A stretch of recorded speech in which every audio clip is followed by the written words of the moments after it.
Hello and welcome to Talkin' Baseball. How's your hurler? Jack Flaherty to Detroit. Max Scherzer to the Great North. And oh yeah, Ha-Seong Kim's array. I see you, Carlos Estevez. Let's talk ball. Is it hot stove? Jack Flaherty. Homer. Oh. Just kidding, Jack. I don't know. You're not going to like that. Hello and welcome to Talkin' Baseball, presenting you by SeatGeek. I'm Jake Storielli. That is Trevor Plouffe, producer Rob Scirocco. Back at it in February, the 3rd of February. Pitchers and catchers.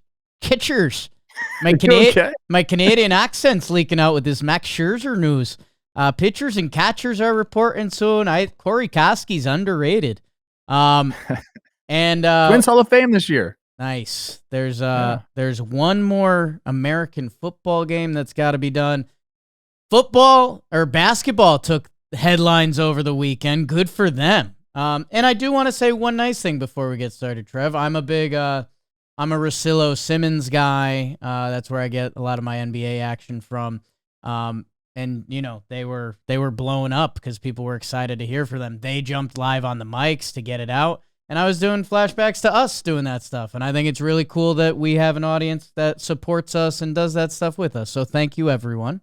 That does that in the baseball world with us. How are you doing, Coach? Well, I'd also like to thank our fans. Yeah. Our Grammys award speeches. I'm doing great. I'm excited to talk some ball. Obviously, I'm familiar with a couple of different pitchers that just signed, so I'm excited to talk about them.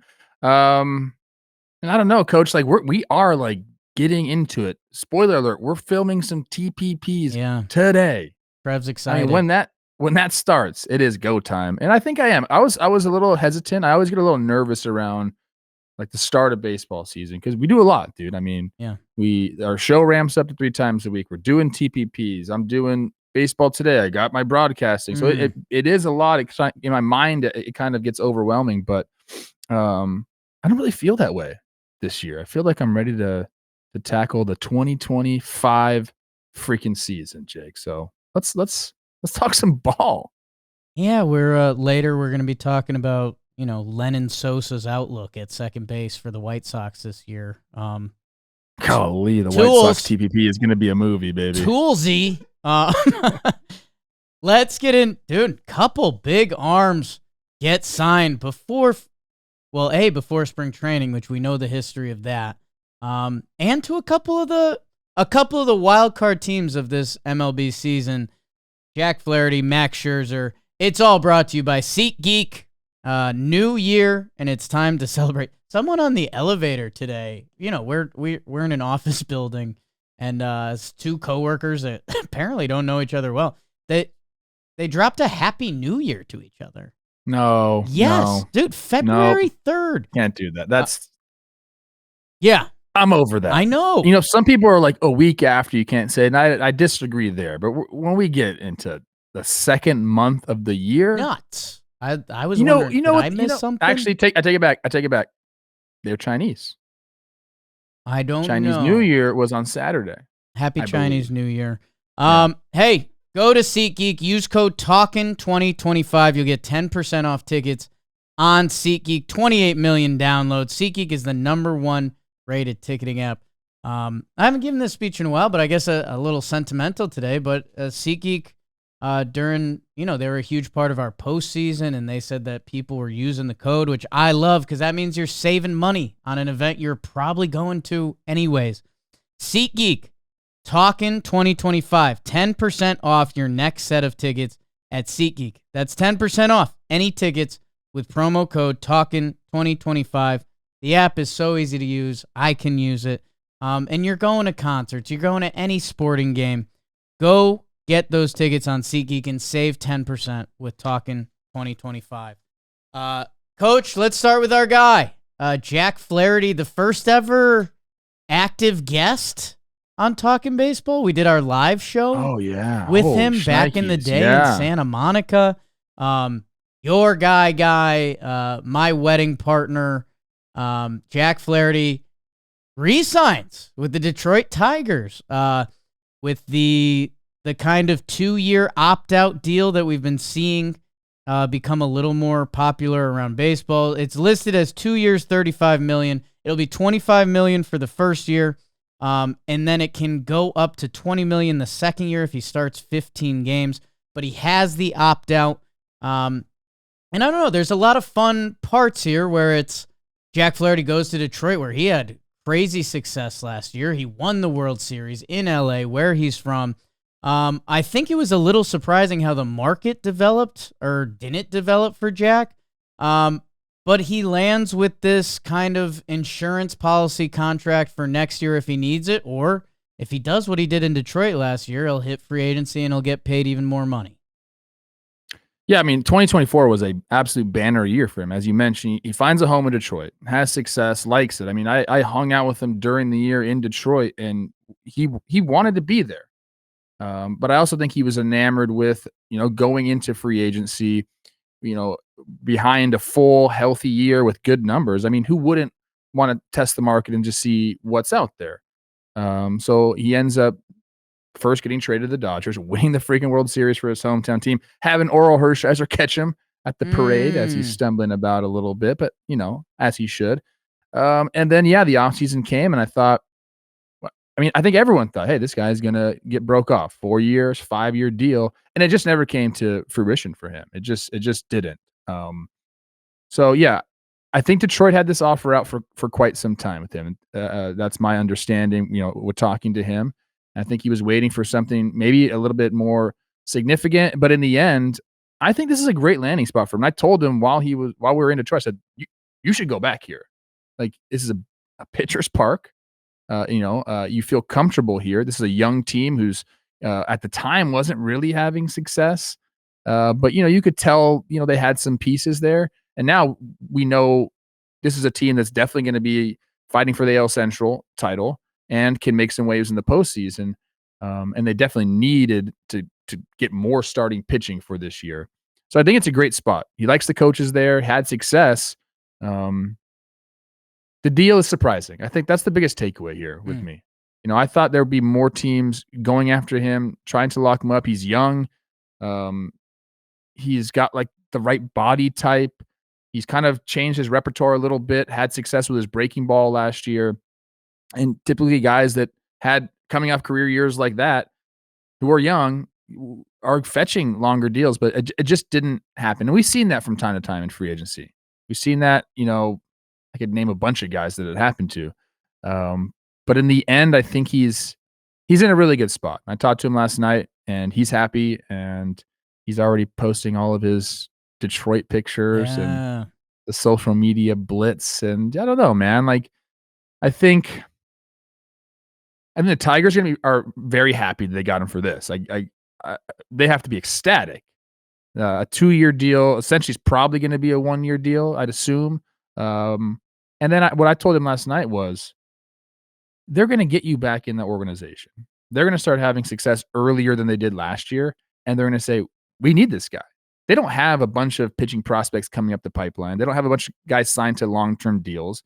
Like, they're going to need a guy like Jack. And it wouldn't surprise me if during the year next year they tried to lock him up a little bit longer. So I'm happy he's going there. I think it's a very, very good spot for him. He got his ring. I mean, he's kind of doing it. Is he a little disappointed? I don't really know. He didn't ever seem disappointed to me in talking to him. Definitely was probably looking for longer than this, but in the end, he ends up where I think he should have ended up. Yeah, we're at that interesting point of free agency, and we've talked Bregman and Alonso, a lot at this point, and you wonder what offers everyone gets in free agency, but you want to land in a spot where you want to be, like, living wise, and just a city you like, and somewhere you might want to raise a family, like all the real life stuff that everyone goes through. Then B, it's also, what level of success can I have here as a player that sorry for a little Mariner shrapnel, but an article came out that was like, hey, I don't know if people can hit in Seattle. And you're like, okay, that's bizarre. And then I saw your guy Jorge Polanco re-signed after having one of his toughest seasons as a pro, and I was like, that just feels so bizarre to me. Where Jack Flaherty, you're going, his time with Detroit, and sure, it was, a little over half a season last year, but it was disgusting. He had a 2.95 ERA, 11.2 K per nine, a whip under 1. That, like, okay, so you get a nice contract with the ability to land in a different spot that we've seen work out for Blake Snell. We've seen this opt-out contract work for Matt Chapman. Like, if you perform this year, things can work out. Interested to see how Bellinger does with my Yankees this year. That would be another one to put in that camp. I wonder if Alonso ends up with one of those contracts. And yeah, it's an interesting case because there's some medical stuff going on that I don't know. You're pretty close to Jack, and we don't actually know anything. We know that there's he's had some back stuff, and he's got some shots last year for that with pitcher injuries. I don't know how to label anything anymore, but I know this guy has pitched big league innings, and last year, of the 107 pitchers with 120 innings pitched, he had the 7th best strikeout to walk ratio in MLB. Crochet, Skeens, Sale, Skubal, Glasnow, Sonny Gray. So, we're talking about guys that are elite ones in baseball. That Jack's velo doesn't jump off the page, and we saw that especially in the postseason, where if he had full rest, you saw that fastball 93, 94. If he didn't, it was around 90. That I'm very interested to see, is that body, is that finding the right pitching coaches to work with as he becomes an older baseball player? Like, I don't know. I feel like we've talked about some of these other pitchers, especially guys coming over from overseas, and like, hey, they're going to have to be careful with their innings and pitch once a week. And it's like, well, hey, if I know Jack Flaherty, if we give him an extra rest day here and there, he can give me what he did in that first half last year. Done. Yeah, I think if you're the Tigers, you scored big time. Yes. I know I mentioned that earlier, but you sign him for $14 million coming off like a mediocre season, a 1-year deal. He comes and gives you, you just read off all the stats in the first half, an exceptional first half plus. If it wasn't for Jack, they wouldn't be in contention enough to go pitching chaos and make the playoffs, right? Like, he was a big part of that. They end up trading him. They get their starting shortstop of the future in Trey Sweeney. The catcher they got from the Dodgers is also one of the top 100 prospects in baseball. And then you get to sign the guy back. You get to sign the guy back for basically a 1-year deal. I mean, this is all looking great for the Tigers. And now you look at their rotation, Jake, and you're like, okay, you got Tarik at the top, who's just an absolute dog. Is he the best pitcher in baseball? Like, I don't know, probably. One of. Yeah. He's insane. He's like, I think he'd be the guy I'd be like most scared to face. Oh, wow. He is just lefty. Come on. Yeah, I know that's what I'm saying. It's just herky jerky. It's a big body coming at you. He's gonna be screaming afterwards. You just don't know what's going on with this guy. One of those pitchers accidentally big bodies. Like, it's just like, I don't know. I guess I'm this big. 99. It is. It's limbs. It's just everything coming at you all at once. And then now we got Jack. We got Alex Cobb. These guys are veteran pitchers who are going to give you some innings. Reese Olson. What's Jackson Jobe going to do? Casey Mize. I think Kenta's still there. Like, they have more depth than they've had in quite some time.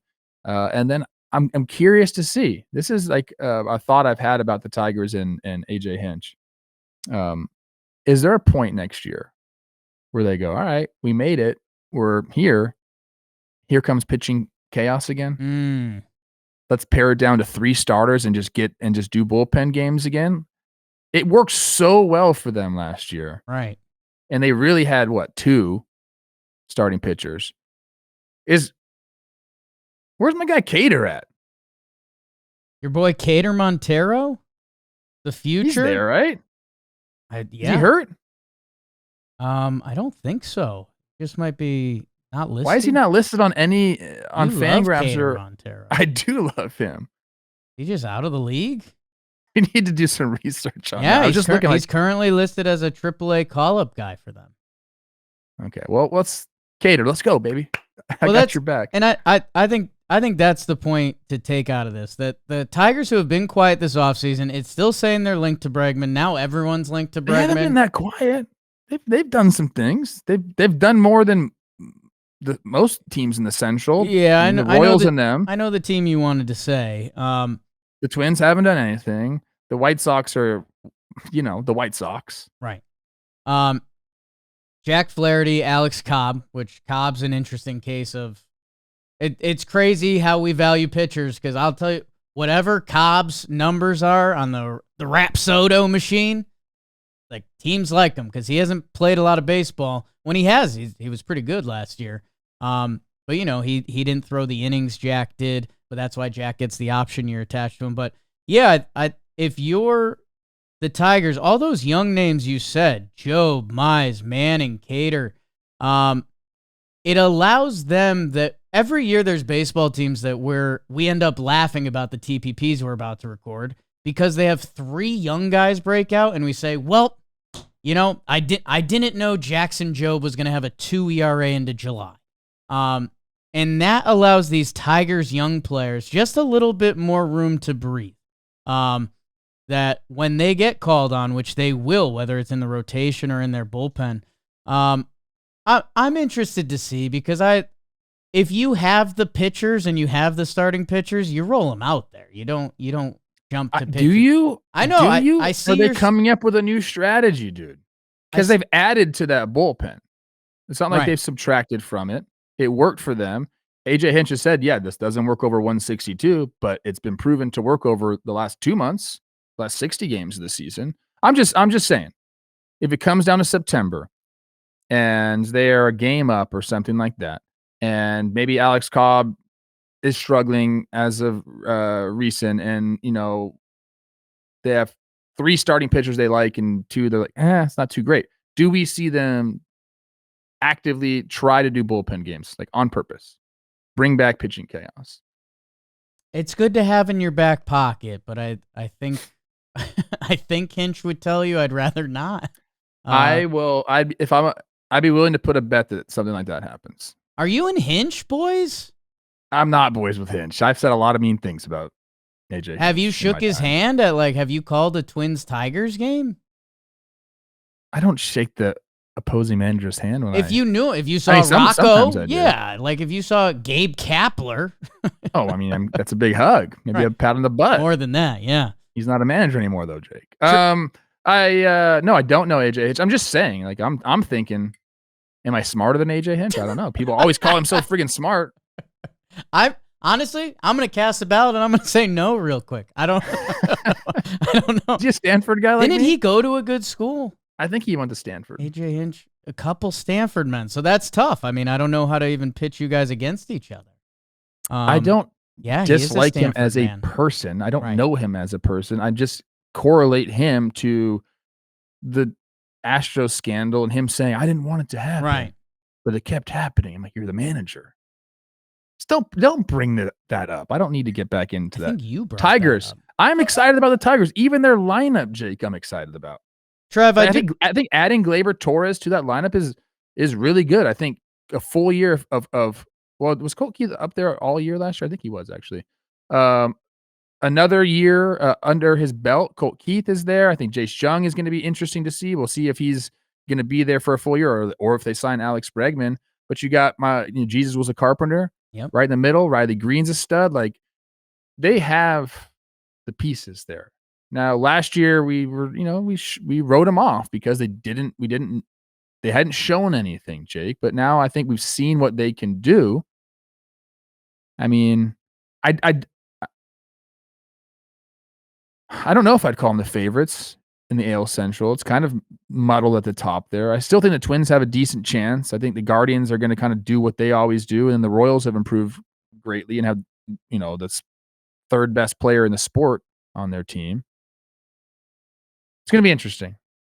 We know what the Central always does to us. I off the top of my head right now, I guess I'd lean Cleveland just on recent history of them being able to put a 90-win team together. There's a little Brewer side to it, but I think the Royals got better. They improved. And And I think Detroit's just an interesting case study of how they finished last season. And I'm actually, I don't say this a lot, Trev, but I'm glad you called me out before, because Gleyber Torres is probably going to be their leadoff or two-hole hitter. Jack Flaherty comes back. He'll be their second pitcher. Alex Cobb will be in the middle of their rotation. They just signed Tommy Kahnle to add to that bullpen. Tommy Kahnle bullpen's filthy, had a dude. 2.11 ERA in 42 innings last year. So, like, they can pitch the ball. So can the Royals, who signed Carlos Estevez. So, I don't know. We will do our normal mental gymnastics with the AL Central this year. I think both these teams can really pitch the ball. The question is, how much offense can they get? The Tigers landed 24th in OPS and 29th in on-base percentage last year, which, hey, with how many young guys they're rolling out there, you could spin that as a positive. If they become a middle-of-the-pack offensive team, watch out for these Tigers. It's a low-risk move. It's 1 year or 2 years. And, like, if you just put baseball stats on a sheet, and even, sometimes I'll me and Jimmy would say we're not the biggest strikeout guys. Like, I'd rather give me the 3 flat ERA with less strikeouts than the 3.5 ERA with more strikeouts, where FIP or some other numbers would disagree with that. Jack had the strikeout numbers last year are crazy from Jack, because he was banging one of the best off-speed pitches in the game last year. Careful, Trev. The Tigers, it's always interesting when we record the team profile and projections. We start hitting a tier of teams that it kind of goes like, ooh. I think the Tigers are in that tier. I'm interested to see, are the Toronto Blue Jays in that tier? Because they just brought in an inner circle Hall of Famer. Max Scherzer is heading to the Great North. 1 year, $15.5 million. I mean, what does this do for the Blue Jays? What does it do for Max Scherzer? What does it do for the AL East? I like the signing for them. I don't know if I love the signing for them, but I think they've improved greatly. I know we kind of always bang on we always bang on Toronto for missing out on the big free agents, but they've added a ton this offseason. Santander, 2 bullpen pieces in Hoffman and Yimi Garcia. Now you add Scherzer to, I think a good rotation. And then Andres Jimenez comes over, Miles Straw, whatever. Sorry, Miles Straw. I didn't mean that. Oh. Like, whatever. Damn. That's bad. I think Scherzer is going to be a fascinating watch in 2025. There's a couple things I really am curious to see. Number one, and then we'll get into like what it means for Toronto, but I'm just going Scherzer first. Sure. I think one of the most interesting battles, or at least a fun battle, is Justin Verlander, Max Scherzer in the career strikeout race. Yeah. Because I believe, let's see, I have it up here. Justin Verlander is 10th all time with 3,416 strikeouts. Holy shit. Yeah. That's a lot of strikeouts. Yep. Think about that. 3,416 times you said, sit down. That's crazy. Scherzer is number 11. 9 strikeouts behind him, 3,407. They're both on, 1 year deals. Who's going to end up 10th all time in strikeouts? Mm-hmm. And there's really nobody close to catching them. Like they're going to have the 10th spot for quite some time. Right. There's no other active pitcher besides Clayton Kershaw, who's way behind, who's just approaching 3,000. So he's not going to get there. I think that's fascinating because JV and Max Scherzer have been kind of like lumped together for forever since they've been in the Tigers rotation way back in the day. As far as Scherzer, like what he's going to bring to the table, there's a really, really awesome article I was telling you I was reading before the show, written on sportsnet.ca by Arden Zwelling. And he just talks about he's just telling Blue Jays fans what you can expect from Max Scherzer, what maybe the Blue Jays front office saw in him to give him this deal. First of all, 1 year, $15.5 million is there's no such thing as a bad 1 year deal, Jake. I say it all the time here. And Scherzer has a proven track record. He's going to give you innings. If he's healthy, he's going to give you innings. He's going to give you starts. This is what he's done throughout his career. Obviously, we know the stuff isn't the same. I'm 1 for 17 career against Max Scherzer with a 209 OPS. This guy used to tune me up. I didn't know what was coming. Didn't matter if I knew what was coming. I was going to miss it. The stuff isn't the same anymore. Fastball velo's down, but as any good pitcher does as they age, he's added different pitches to the mix. Started throwing the cutter, which has been a really great pitch for him. He started throwing the get me over curveball, which he's stealing strikes with. He still is going to get ahead of you. And then this is what I thought was really interesting that Arden pointed out in his article. He said Max still is a guy that can command his pitches. He can live on the peripherals of the strike zone. You have to be able to do that. You used to do that with plus stuff, right, and it was unhittable. It was he tunneled and he spotted the ball where he wanted it, and it was just that's why he's a inner circle Hall of Famer, like you're talking about. Now, as the stuff deteriorates, he still has kept that, the ability to locate. You pair that with Alejandro Kirk, who is one of the better pitch framers in all of the game. That is money for Max Scherzer. So you can expect them to go, here's the edge of the zone. I'm going to hit that. Oh, I got that pitch. Let's go a little further. Let's go a little further. Let's go a little further until the umpire doesn't call it. And he's going to get the benefit of the doubt because he's Max Scherzer. So, I think this is a great pairing for him. He's got a great defense behind him, as we know. And then he's got a catcher, that can help, when he's around the zone, get extra strikes. I think that I don't know what we're going to get out of this guy, but it would not surprise me if Max Scherzer ended up making 28 starts with like a 3.7, 3.8. And you're talking 1 year, 15.5 for that. That's an absolute bargain for the Blue Jays. And I was mad at the Blue Jays for quite some time, but I'm rooting for them big time this year because they have went out and really done their thing. They're back over the CBT threshold not for the first time. They got back under it last year. So they'll be first time offenders. Payroll, $270 million this year. They've went out and put the effort in. They haven't traded Vlad. They haven't traded Bo. We're hearing talks about extension for Vlad. Like they're pushing the chips in, man. You have to respect that. And I don't like, it's not like, I don't think this is going to be a game changing signing for them, but I do like it. Yeah. I always tread lightly around Toronto because they have some bad blood towards my Yanks. The fact Max Scherzer is willing to go there, this isn't a slight at Toronto, but it's just a topic we've talked about a lot of like, some guys just don't want to do it. Some guys don't want to do the travel paperwork. Some guys want to live somewhere warm. There's some taxes and stuff involved. Max Scherzer's going to Toronto, and I think there's another Verlander thing. I think Verlander got $15 million. Scherzer got that 15.5. So maybe we're all just chasing. And it was kind of noticeable to me when you looked at Toronto's team. Okay, Kevin Gausman had a solid year. It's just his expectations have moved because he's been one of the better pitchers in the AL. That he had some struggles last year. Barrios had a really solid year. Chris Bassett ended up being Chris Bassett last year. Bowden Francis was a breakout guy for them down the stretch. Yes. That what's in there? He's a first-round pick. Did the light bulb come on for him? And then Yariel Rodriguez was listed as their fifth, the swing man from Cuba. Couple words that hit Trev's chords there. He was listed as the 5. He will now be their swingman. So there's going to be injuries, especially like you said with Max. He's probably going to have a month or a couple skip starts because him and Father Time are doing the great dance. It allows them a little more room for error in their rotation, and in their bullpen.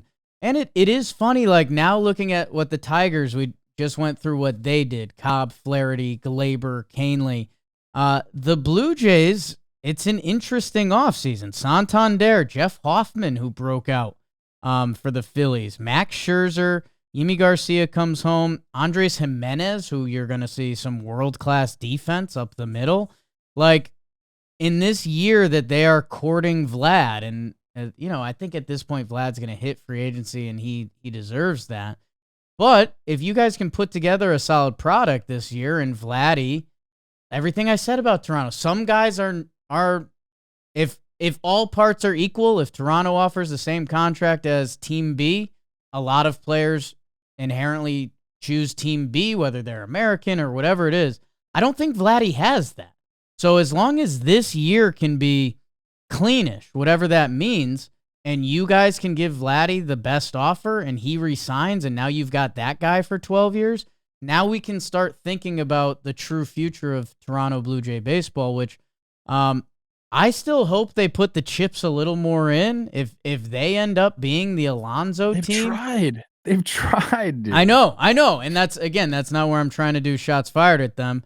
But I guess when I'm thinking about the AL East as a whole, when I'm looking at this Blue Jays team, again, if there was one more thing I could look at and be like, damn, man, like if I'm a pitcher, I don't want to go through Vladdy, Bo, Santander, and Pete. And then, hey, on a given 3-game set, here's Gossman, Scherzer, Francis, or here's Barrios. Like, when you're talking about in the real realm of baseball, it's like, yeah, these guys could be a bad time to play. And if they end up in 80, they're above 500 at the All-Star break, and now we're trading and adding, and who fits? I don't know. I think for the future of Toronto baseball, they are trying, and there's a lot of front offices that we could point to and say, like, are they? They've been second fiddle on a bunch of guys. Ohtani, Roki, Soto, the list goes on and on. So you have to applaud them. And I guess at certain times we've probably said, step up a little more, dude. Right. Like, can't always applaud second place, but I think when they've gone after them this many times, the Giants went through all that. They've continued to sign guys. I'm curious on your take on this. We just talked about the Tigers. Now we're talking about the Blue Jays. What's the order you rank those two teams going into 2025? Tigers, Blue Jays? Yeah. I think it's very difficult. It's a great one. I think the rosters aren't too far separated. I think Toronto currently has an AL East problem. I mean, you said that the Tigers have an argument to be the favorites in the AL Central this year. I mean, Toronto is more debatable for last place in the East than first place. So that's what they currently have working against them. I mean, man, I think if it was straight up and this, again, turns into our coastal elitists and stuff, I think both teams on paper, head to head, I like the Blue Jays a little more. And who's more East, Toronto or Detroit? I guess Toronto. Oh, I don't think it's that far off though. I think it's one of those things that it's an optical illusion. Yeah. I just Googled Toronto on a map. That sucks. That's not what you should have Googled right there. What do I do? I believe they are. They're both East Coast time zone. I do know that. And then there's like something about the Great Lakes. They're right there, and Toronto's more east. Yes. A lot more? A significant amount. Yeah, that's Canadian. It's all weird. I've been Canadian all morning, Bob. Yeah, Detroit. It's Detroit, Cleveland, Toronto, and I think there's some fun fact that like Toronto is further east than Atlanta. Is that the fun fact? I don't know. Shit. Geography's tough. Yeah. I don't know why that just makes maps like real sized. Okay, now we're talking.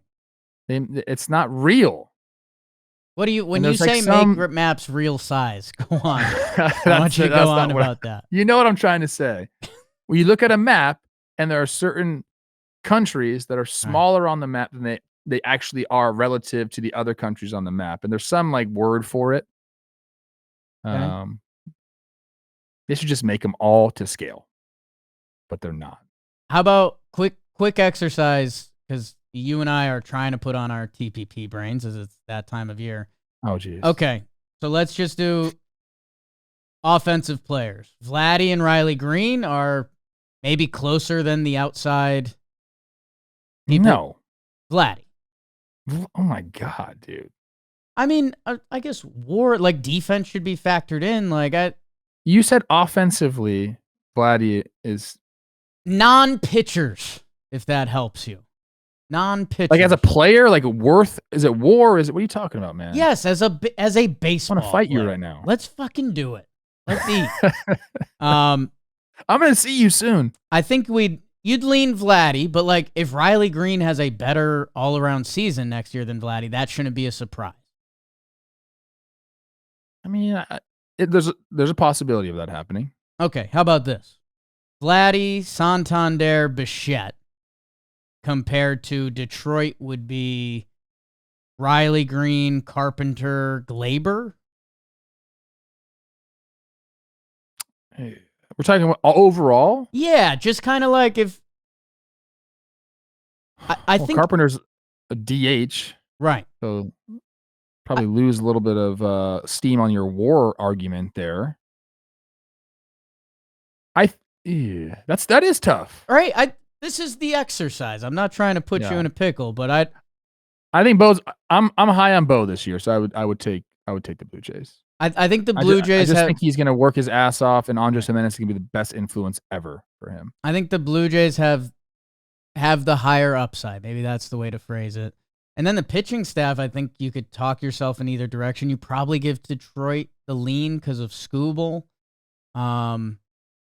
Just because, like, no. Yeah, I would give the lean to Detroit on that. And that's banking on Jackson Joe being a guy. I mean, he's like the 7th best prospect in baseball, and we got a taste of him last year. It wasn't great, but I think he's got the stuff to be really, really good. So if you lean Scoobs, Flaherty, a good Jackson Joe, I think that probably clears Gospin. They just Urias, have options. Francis. Like Casey Mize was a 1-1 who got some time last year. Reese Olson actually had a really nice year. Yeah. And then bullpen at Detroit was amazing last year. It's not even close. Yeah. Blue Jays have done a good job adding, and that, which was, their biggest weakness last year. I mean, 29th in ERA, 29th in Ks per 9, and they're all in the 20s. So yeah, obviously they're in Detroit there. Okay.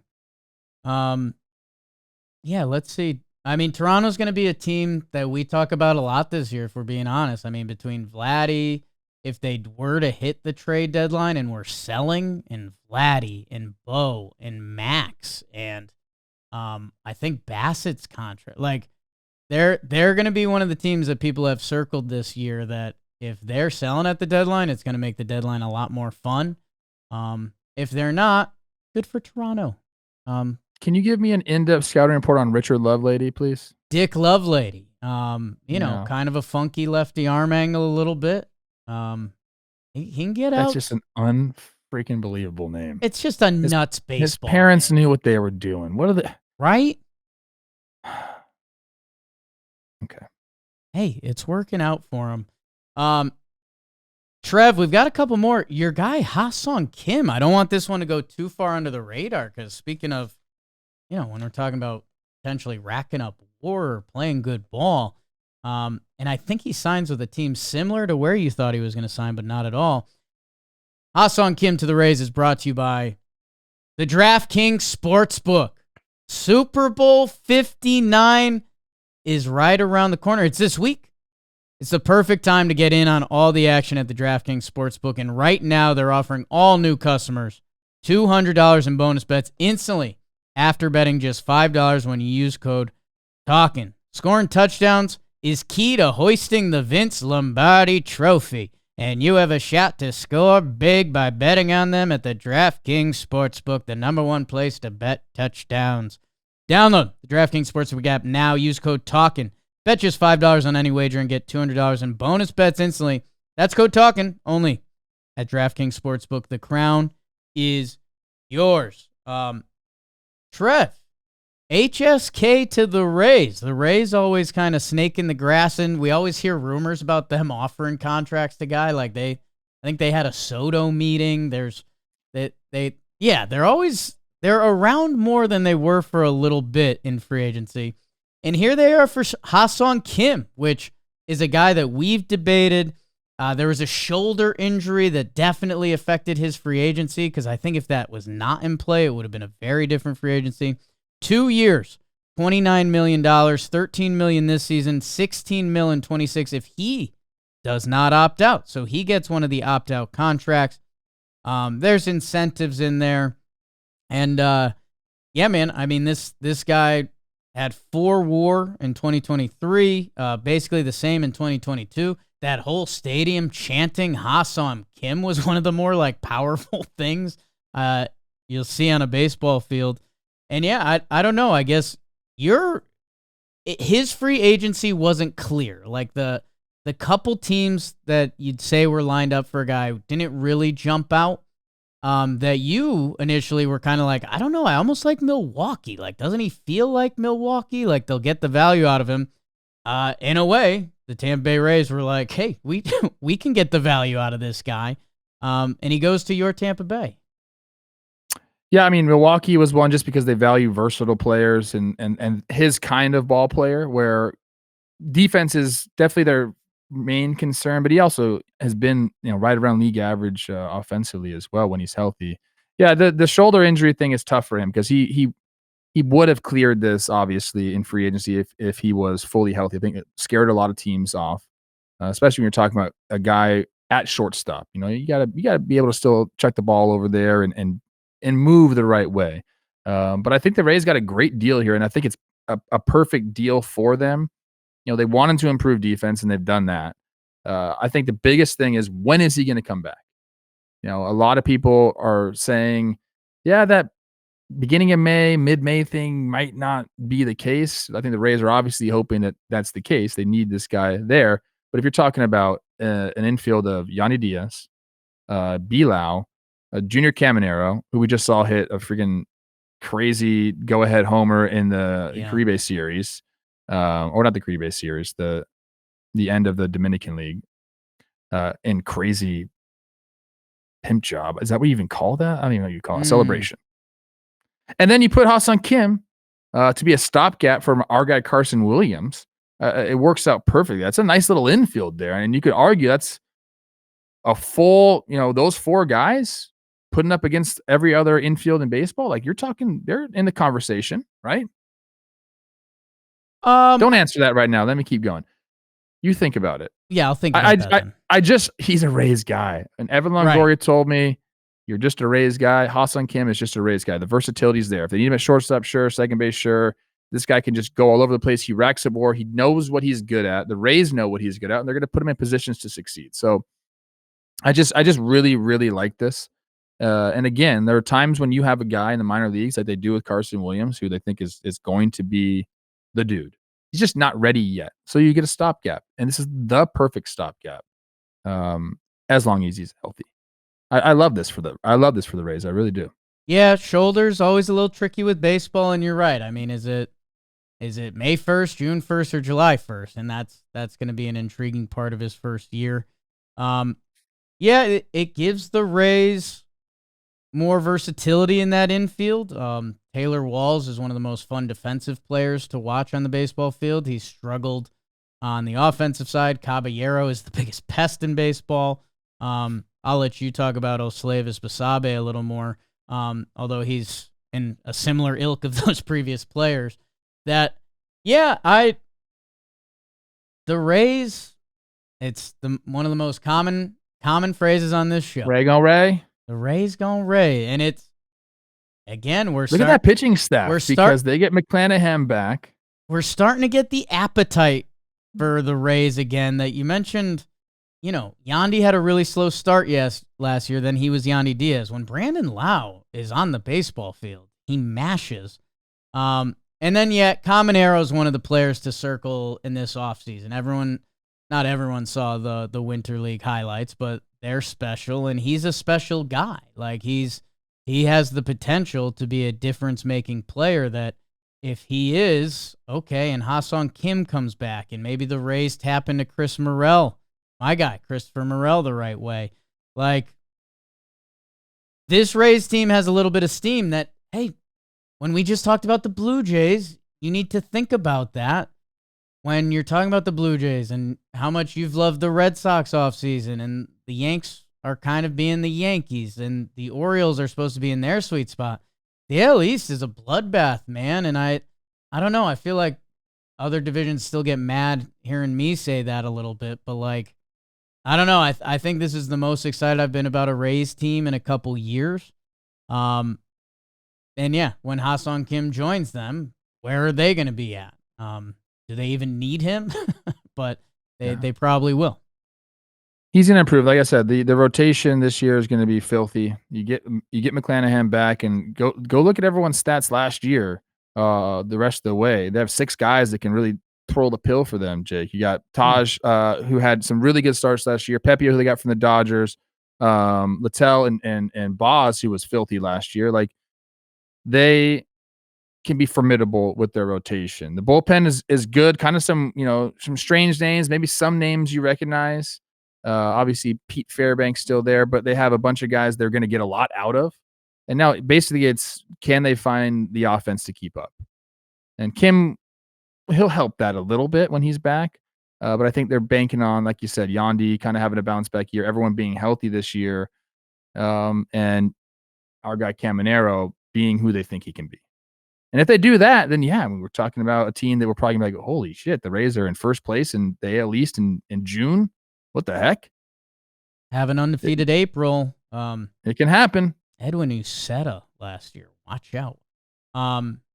They're going to throw the ball. Eloy's there. Forgot about Eloy. Yeah, the Rays, I mean, they finished, funny enough, they finished 10th in ERA starting pitching and relief pitching, 7th in WHIP starting pitching and relief pitching, and it felt like a down Rays year. That don't be like no McClanahan. Like the Rays are going to be back in the mix this year, and I think that's good. Playing in Tampa, at the Yanks. That's going to be facility. That's going to be. We have two teams playing in minor league facilities this year. That's crazy. Yeah, I know we've talked about it. That's crazy. Like this one's unavoidable, though. I mean, this was a natural disaster. The other one was more of a disaster of the humankind. But like, imagine if an NBA team was playing at a college facility for. I guess it's happened. The Vikings played at University of Minnesota for like 3 years. Yes, but can you imagine? Oh my gosh, it was they got seats. Coldest place in the history of the world. I've still never been to Minnesota. We need to do that, Trev. We need to go. I like lakes. You're a king out there. I know. I like that fresh air. Fresh air and mosquitoes would be all over that sweet blood of yours. Oh no, that's a problem. Well, you stay in the city. They spray in the city. Okay. And Minnetonka, like there's not that many mosquitoes. Bugs. At least I haven't experienced that. I still have some like scars from St. Lucia bugs because I've done like research on it. It's your blood type. It's like your body heat, and I'm warm. I'm as dense as can be physically and mentally. It's kind of like the Earth's core. Trev, let's check off a couple boxes along the way because I don't know how much these other moves register. And a lot of them are in the back end of the bullpen. I did mention Jorge Polanco back to Seattle, which makes me excited and a little sad. I mentioned Canely to the Tigers. The biggest one, Carlos Estevez, dude. This moose, bro. He's one of the guys that when you see him on the mound, you're like, that's bigger than a lot of humans. He got traded from the Angels. He was closing games out for Philly for part of last season. He signs with the Kansas City Royals. Speaking of snakes in the grass, man, it feels like these guys keep popping up, signing pitchers that you're like, I think they might be really good. Estevez and Urseg on the back end, that's a sneaky, powerful finishing combo. Where are you at, Trev? This is like if you run a front office and you see a glaring weakness in your team and you go out and address it. That is what the Royals have done. Hunter Harvey last year, they signed him, they trade for him, trade for Ursig, and now they get Estevez. That's going to be the back end of their bullpen. Yeah. So they started off terribly in that regard. You lose games because of that. Kansas City, when they were on their amazing run, in the 2010s, that was their calling card. It was game over if you had the lead in the 6th inning. They're trying to be more like that. We know what the starting pitchers did last year. The offense is interesting to me. I don't know if we're going to, for Bobby Witt to duplicate what he did last year would be crazy. I did just call him the 3rd best player in baseball. Yeah. So he probably will. He'll probably be better. He is an absolute stud. And got to bring this up every once in a while. Back in the day, I was on an island when I said I'd rather have Bobby Witt Jr. than Julio Rodriguez. Yeah. Now look at me. This is dude. Royals are scary. I like this move for them. Identifying a weakness and correcting it is what a good front office should do. Some other front offices should try that approach. They did it. They're going to be, we just talked about, the AL Central is going to be a 4-team race. It will. No offense to the White Sox, who are doing the TBP later. Yeah. Weird offseason for the Twins. The Twins have a good team. They do. Minnesota. In that division, they have a good team. Minnesota Moose, Matt Wallner. Yeah, why were you talking about him? Like the Yanks were going to trade for him? For people who don't know, Jake tried FaceTime me a couple times while I was doing something. I think I was recording or something. I don't know. He asked me about Matt Wallner, and is he good? What's up with that? If you're a baseball person, go look at the stats on Matt Wallner's page. And if you had a young baseball player that had those stats, the way you would talk about Matt Wallner is not the way I feel like Matt Wallner gets talked about. So I wanted to hear it. He got sent out last year early because he was striking out a lot. Right. But then he got brought back up, and he was good. I think he can be really good, like I told you. He's good with a chance to be really good. Back to the Royals, who made the Yoffs last year. Yeah. You're right. It's fun how they've addressed their bullpen. I mean, even the John Schreiber trade going back to before last season. The Royals are going to really pitch the ball. I mean, Cole Reagans, where is he at on the MLB tier of lefty pitchers or young lefty pitchers? Lugo and Waka twirling the pill, Lorenzen, Bubic. And yeah, what they've done on the back end of that, I think their bullpen is a strength. They're lefties. This is why people come to Talkin' Baseball for the analysis. Their lefties are such lefties. Like Angel Zerpa's like the wild horse lefty. Like he might hit me, he might strike me out. That's exciting. Sam Long's gonna come in and do his thing. Lynch did some things out of the bullpen for them last year. So like they've got their lefty options. They got their back end guys that it's kind of name value wise. I don't think people know how set it and forget it Estevez and Urseg is. Like those guys have been. Urseg's been one of the breakout players throughout baseball. Estevez has been at it for a little while. That they can really pitch the ball. And their bullpen, the numbers weren't great last year. That can actually be an area of improvement for the Royals, who had a really nice year last year. I mean, how many games did they improve over 2023? Like a million, 30 or something. It was ridiculous. It was a million. Vinny Pasquantino has one of the nicest guys you'll come across. Will have a lifetime of not loving me because A, I half big time them at a bar once, and then B, I said, I don't know, if the Royals improved by 20 games last year, they're a 500 team. Well, they improved by 35. Yeah. Jonathan India comes over. Talking Baseball legend Joey Weimer also over there. So, I mean, they've made moves, man. Yeah. They've made moves. They've improved. And let me tell you something about Vinny. What's up with you wearing Chiefs gear, bro? You're a Jets fan. A little call out. He's a Kansas City guy. You got to play the game. No, stick to your guns, bro. Never see me wearing Vikings gear. At that time I was a Hawks guy. I've seen you Seahawks gear, I was going to say. I was a Seahawks fan, then I became freaking friends with QB1 of the Rams. Right. Whoops. Yeah, Vinny's great, man. He posted. I do like Vinny. What was he? He's some involvement with the Kansas City Sporting Club, the soccer team, and it was like Witt, Salvi, Mahomes, and him, and he's just like, one of these things doesn't belong. No, it does. It does. 3 statue guys and the Italian Hammer. Coach, you got anything else? I think this was kind of juicy for February 3rd. We everyone trying to get that work done before you got to report to spring training. I'm trying to look at these other deals if there's anything that we need to go over. We'll get to Adam Frazier soon. Yeah, Adam Frazier will be next up for sure. We got to get to that. Tim Mesa, power sinker. Yeah, I don't know. I've been talking myself into the Jorge Polanco bounce back, and now he's in Seattle, and we're writing articles that people can't hit in Seattle. Nicest freaking guy ever. We'll be back Wednesday. Heat? Jake sucks. Reggie? Who was it? Didn't someone come out and say that, was it in Seattle or Tampa that the pitcher looked like he was crooked? I think Seattle, the article, I think it's Petriello, and it's an amazing read that the batter's eye is slanted. Let's just not do that. They're saying there's a ton of wind on the mound. I don't know.